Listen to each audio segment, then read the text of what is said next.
నమస్తే, తెలుగు రాజ్యం స్వాగతం. నేను మీ సంధ్య.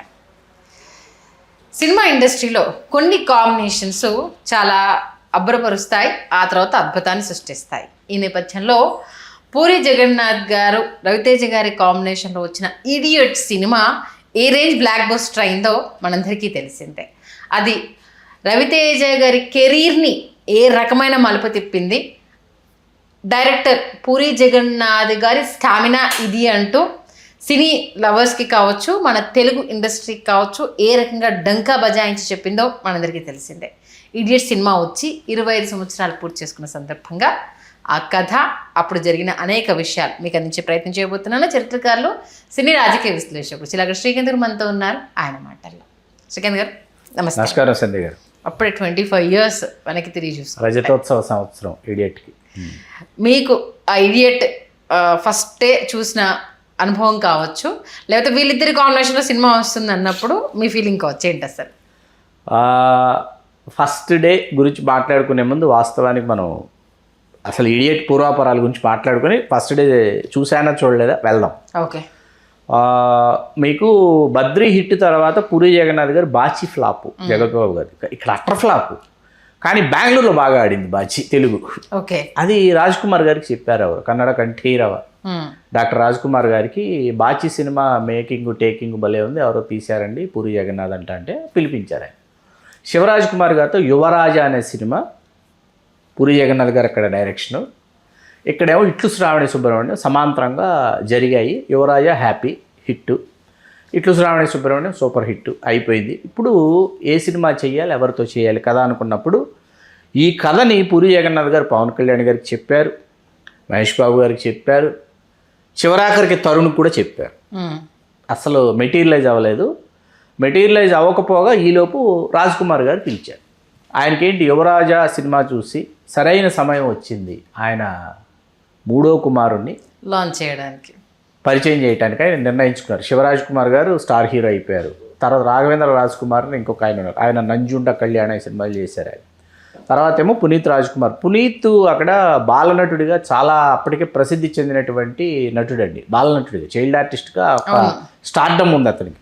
ఏది రాజ్ కుమార్ గారు హిరణ్యకశిపుడిగా, పునీత్ రాజ్ కుమార్ భక్త ప్రహ్లాదగా చేసిన ఇట్లాంటివన్నీ అద్భుతాలు ఉన్నాయి. ఇక్కడ ఎక్స్పెక్టేషన్స్ ఉన్నాయి. పునీత్ రాజ్ కుమార్ రంగప్రవేశం మీద చాలా ఎక్స్పెక్టేషన్స్, అంచనాలు చాలా ఎక్కువ ఉన్నాయి వాళ్ళకి. పెద్ద స్టార్ కొడుకు కాబట్టి ఇంకా ఎక్కువ ఉంటాయి కదా అని అయిపోయింది. పూరి జగన్నాథ్ గారు వెళ్ళారు. ఒక గదిలో ఒక హాల్ లాంటి, చాలా పెద్ద హాల్ లాంటి ఒక చోట కూర్చోబెట్టారు. మొత్తం ఇంటి నిండా మనుషులు, జనాలు, బంధువులు. పూరి జగన్నాథ్ గారు ఫంక్షన్ ఏమైనా జరుగుతుందేమో, ఫ్యామిలీ ఫంక్షను, ఎందుకు ఈరోజు రమ్మన్నారు పెద్ద ఆయన అని అనుకుంటే రాజ్ కుమార్ గారు వచ్చి కూర్చుని చెయ్యి ఇలా ఎత్తారంట. ఎత్తేటప్పుడు పిన్ డ్రాప్ సైలెన్స్, కథ చెప్పు అన్నారంట. సార్ వీళ్ళందరూ ఎవరు సార్ అంటే కూతుళ్ళు, కొడుకులు, అల్లుళ్ళు, మనవాళ్ళు, మనవరాళ్ళు, బంధువులు, పనివాళ్ళు, డ్రైవర్లు, తోటమాళ్ళు అందరూ ఉన్నారు హాల్లో. ఎప్పుడు జీవితంలో ఒక ఆడిటోరియం కథ చెప్పాలి. ఇప్పుడు ఒక ప్రొడ్యూసర్కో లేకపోతే ఒక హీరోకో కూర్చుని 1 to 1 వాళ్ళ ఫ్రెండో ఇంకెవరో ఉండి కథ, ఒక నలుగురు కూర్చుని కథ గురించి చర్చించుకోవడానికి, మాట్లాడుకోవడానికి, ఒక ఆడిటోరియంకి కథ చెప్పడానికి చాలా తేడా ఉంది. ప్రపంచ సినిమా చరిత్రలో ఎంత పెద్ద స్టోరీ సిట్టింగ్ ఎక్కడా ఉండదని అనుకుని కథ చెప్పడం మొదలు 2 గంటలు నరేషన్ ఇచ్చాడు పూరి జగన్నాథ్ గారు. ఇచ్చిన తర్వాత 2 గంటల నరేషన్ తర్వాత ఒక్కసారిగా మొత్తం బంధువులందరూ వాళ్ళల్లో వాళ్ళు గుసగుసలు ఆడుకుంటుంటే రాజ్ కుమార్ గారు లేచి వచ్చి కౌగిలించుకున్నారు. పూరి జగన్నాథ్, నువ్వు మా పునీత్ రాజ్ కుమార్తో ఈ సినిమా చేస్తున్నావు సార్, కానీ నేను తెలుగులో ఇది పలానా హీరోతో చేద్దామని అనుకున్నాను, కానీ ముందే మీకోసం కన్నడంలో తీస్తాను. ఎవరా పలానా హీరో? ఆ పలానా హీరోయే రవితేజ. రవితేజకి పూరి గారు చెప్పారు. వాళ్ళు పవన్ కళ్యాణ్ గారు, మహేష్ బాబు గారు, తరుణ్ అయిపోయింది, నీతోనే తీద్దాము. ఇట్లు శ్రావణి సుబ్రహ్మణ్యం ఎలాగైతే నీ పేరు మీద రాసి పెట్టిందో ఇది కూడా నీ పేరు మీద రాసి పెట్టిందో, నిన్నే ఈ సినిమాతో మరొక మెట్టెక్కిద్దామని అనుకున్నాను, కానీ ముందుగా నేను కన్నడంలో చేయాల్సి వస్తుందంటే హ్యాపీగా నువ్వు కన్నడంలో చేసేసి రా, సంవత్సరం అయినా సరే నేను ఎదురు చూస్తా అన్నాడు. అక్కడ అప్పు చాలా పెద్ద హిట్, కనీ విని ఎరుగని ఇండస్ట్రీ హిట్ లాంటి ఒక బ్లాక్ బస్టర్ అయింది. కన్నడంలో అయిన తర్వాత వెంటనే తెలుగు పూరి జగన్నాథ్ అంత క్రితం వైష్ణోదేవి ఆలయానికి వెళ్ళారు. శక్తిపీఠాల్లో పీఠ కదా, వెళ్ళినప్పుడు నిర్మాత అక్కడ పూజారి అన్నాడంట, మీరు ఇక్కడ ఏం కోరుకుంటే జరుగుతుందండి, కోరుకోండి అంటే నాకు అసలు నమ్మకాలు లేవు, ఎవరో చెప్తే రావాలనిపించింది, వచ్చాను. సరే నేను నిర్మాత అయితే మాత్రం ఈవిడ పేరే పెట్టుకుంటా బ్యానర్ కని వెళ్ళిపోయాడంట.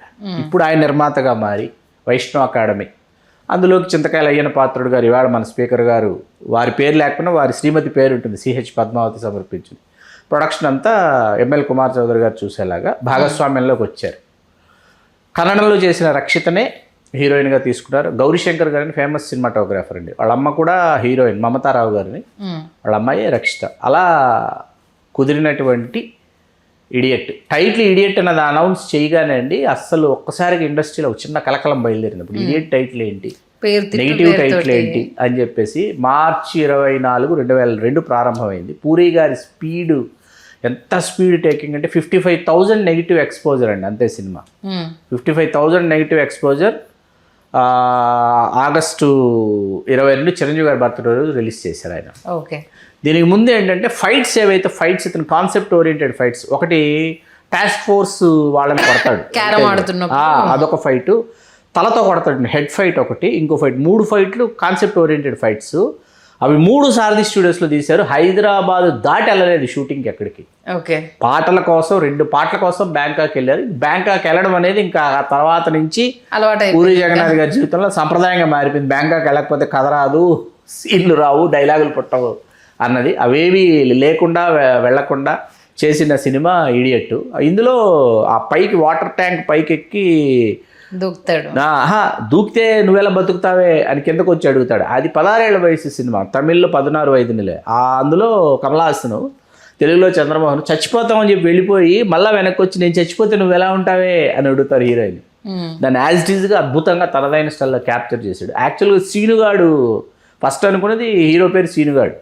పూరి జగన్నాథ్ గారి ఫ్రెండ్ విజయవాడలో సీను అని ఉండేవాడంట. ఆయన ఏం మాట్లాడినా ఆయన మాటకు ముందు మాటకు తర్వాత తన ఇంట్రడక్షన్ ఈరోజు సీనుగాడి బర్త్డే తెలుసా అని స్టార్ట్ చేసేవాడంట.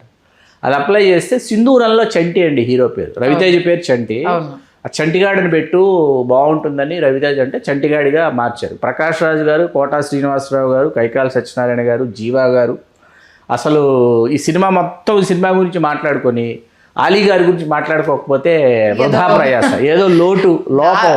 నార్మల్గానే పూరి జగన్నాథ్ గారి సినిమాలో అలీ గారి క్యామియోనే డిఫరెంట్గా ఈ సినిమాతో ప్రారంభమైంది. ఈ సినిమాలో లెంగ్త్ దృష్ట్యా ఆలోచించుకొని ఒక కామెడీ ట్రాక్ ఉంటే బాగుంటుందని అలీ గారి మీద రాసుకుని ఇంప్లిమెంట్ చేశారు. జీవా గారికి ఈ సినిమాను ఇట్లు శ్రావణి, అవును వాళ్ళిద్దరు ఇష్టపడ్డారు, ఇడియట్, అవును వాళ్ళిద్దరు ఇష్టపడ్డారు. ఈ 2 సినిమాల వల్ల జీవా గారికి విపరీతంగా కామెడీ పాత్రలు రావడం మొదలుపెట్టాయి అక్కడి నుంచి. అసలు ఇందులో చాలా బాగుంటుంది జీవా గారి పాత్ర. కోటగారి ఫాదర్ అండి, మనం ఎప్పటికీ మర్చిపోలేని కోటగారి ఫాదర్. మదర్ సంగీత, ఇంకా చెప్పేది ఉంది సంగీత గారి మామూలు అంటే అప్పటి జనరేషన్ మదర్స్ కి చాలా క్వైట్ ఆపోజిట్ లో ఆవిడ రోల్ అనేది. ఇమీడియట్గా అంటే ఫాదర్ని పంపించేసి కొడుక్కి సపోర్ట్ చేయడము. పోలీసు కూతురు అంటే ఓ మీ నాన్న కానిస్టేబుల్లోకి ఎట్టు, ఆయన పోలీసులోకి ఎడ్డా భలే సెలెక్ట్ చేసుకున్నావరా అనేసి. గిరిబాబు గారిది అద్భుతమైన పాత్ర ఇందులో. ఎందుకంటే గిరిబాబు గారు అంటే రవితేజని సేవ్ చేసేటటువంటి ఒక క్యారెక్టర్. అవును, మన వెంకటస్వామి కొడుకు సార్ అనేసి. కానీ ప్రకాష్ గారు తొక్కినార తీయాలని కదా, ఒసామా బిన్ లాడెన్ వీడు నమ్మొద్దు అంటాడు కదా రవితేజ గారు. అది కాదు చంటిగాడు లోకల్ కావచ్చు, ఒక డైలాగ్ ఏంటి ప్రతి డైలాగ్. అసలు క్యారెక్టరైజేషన్కి సినిమా రిలీజ్ అయిన రోజు మార్నింగ్, ఆ రోజు చిరంజీవి గారి బర్త్డే కదా, ఒక జైలుకి వెళ్ళి ఖైదీలకి ఏదో పండ్లు అన్నీ పంచి అక్కడి నుంచి వృద్ధ సేవాశ్రమం, అనాథ సేవాశ్రమం అన్నీ తిరుక్కొని మధ్యాహ్నం అయ్యే టైంకి అప్పుడు క్రాస్ రోడ్స్కి అప్పుడు వెళ్తుండగా సినిమా సూపర్ డూపర్ హిట్ అన్న టాక్ వచ్చేసింది. అప్పటికి చాలా పెద్ద హిట్టు అన్న టాకు వచ్చేసింది. అప్పటికి శుక్రవారం చూడలేకపోయా, శనివారం చూడలేకపోయా, ఆదివారం చూశాను సినిమా. ఆదివారం మెయిన్ థియేటర్లో చూశాను సినిమా. ఆ తర్వాత చాలాసార్లు మెయిన్ థియేటర్లోనే చూడటానికి ఇష్టపడ్డా, మెయిన్ థియేటర్లోనే చూశాను సినిమా. అలా పాటలు ఒకటండి, చక్రి గారు చేసినటువంటి పాటలు ఇవాళకి వినిపిస్తున్నాయి అంటే ఆ సమయంలో ఆ సందర్భాలకి తగినట్టు కుదిరినట్టు పూరి జగన్నాథ్ గారు ఆశించినట్టు చక్రి గారు ఇచ్చినటువంటి స్వరాలు, చూపులతో గుచ్చి చంపకే ఇవాళకి ఆల్ టైమ్ హిట్. అసలు అలా ఒకటిగా మెలోడీ సాంగ్స్ కావచ్చు, ఆ సినిమాలో వేసిన మెలోడీ సాంగ్స్, వాళ్ళిద్దరు కాంబినేషన్. వాల్ పోస్టర్ ఉండేది మీకు, ఆ వాల్ పోస్టర్ ఎంత క్యూట్ వాల్ పోస్టర్ డిజైన్ అండి. మీకు రవితేజ గారు రక్షిత్ గారి మెడ వంపులో ఇలా పెట్టేసుకొని ఉంటాడు. ఆ వాల్ పోస్టర్ థియేటర్లకు లాక్కెళ్ళింది ప్రేక్షకులు.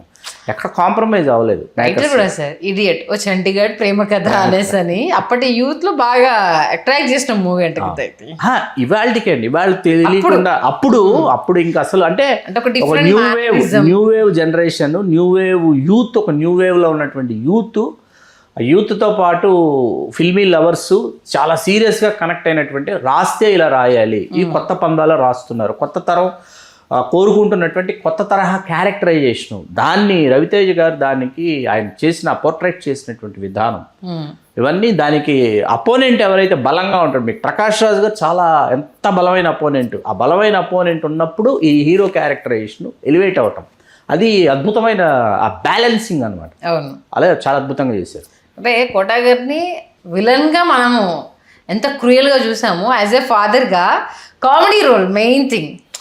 తింటూ ఉంటే అలా చూడనా దిస్ తగులుతుంది అనేసి అంటే అది అంతకుముందు తిట్టేస్తాడు కోటా గారు, అంతా తిట్టేసి రవితేజ సీరియస్ అంటే మెక్కుదాం పదండి అంటాడు కోటా గారు.